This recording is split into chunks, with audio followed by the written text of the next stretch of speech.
जय जिजाऊ, जय शिवराय, जय Shambhuraje.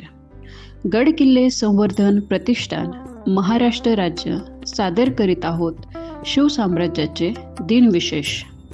4 April इसवी सन 1663. महाराजांचे शाहिस्तेखानाला शास्त देण्याची तयारी. महाराजांचा मुक्काम ह्यावेळी किल्ले रायगडावर होता. तेथून ते किल्ले राजगडला परतले. सरनोबत नेतोजी रायगडी दाखल झालेच होते. मोरोपंत पेशवे व निळोपंत मुजुमदार किल्ले सिंहगडावर गेलेले होते. राजगडी पोचताच महाराजांनी निवडक मुत्सद्यांसमवेत विचारविनिमय करून प्रत्यक्ष शाहिस्तेखानावरच हल्ला करण्याचा आपला धाडसी बेत त्यांना सांगितला. 4 एप्रिल इसवी सन 1670. नगरमध्ये मराठे घुसलेले पाहून दाऊद खान कुरेशी हा खानदेशातून त्वरेने नगरास 7,000 स्वारांसह आलेला होता. नगरमध्ये घुसलेले मराठे आजच्या दिवशी जुन्नर प्रांतात पळाले. दाऊद खान त्यांच्या मागे हात धुवून पळ सुटला. जुन्नर प्रांतातूनही मराठे तात्पुरते पळून गेले. मग मात्र दमलेला दाऊद खान नगरला परतला. 4 एप्रिल इसवी सन 1672.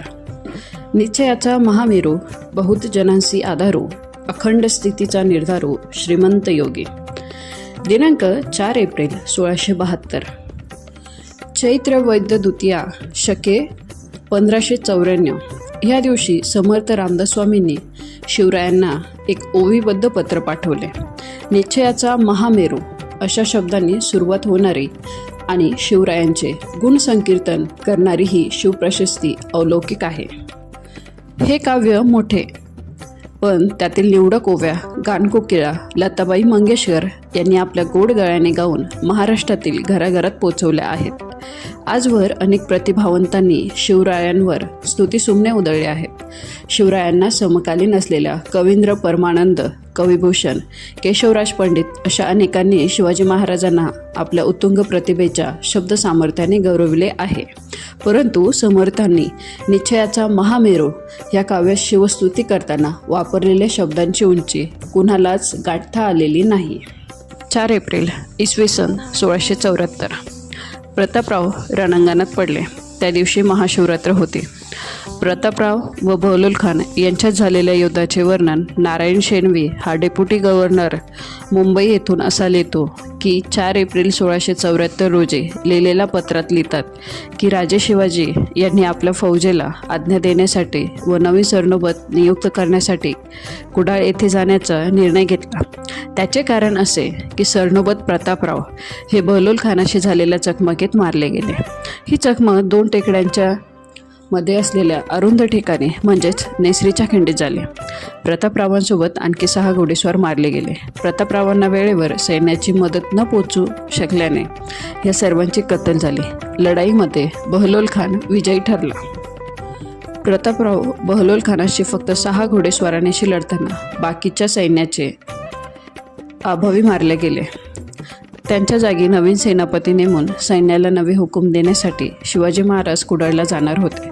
परंतु प्रतापरावाच्या दुय्यम आनंदराव याने धीराचे पत्र लिहिल्यामुळे शिवाजी महाराजांनी त्यांना सेनापती पद देऊन शत्रूचा मोड केल्याशिवाय तोंड दाखवू नये असा हुकूम केला.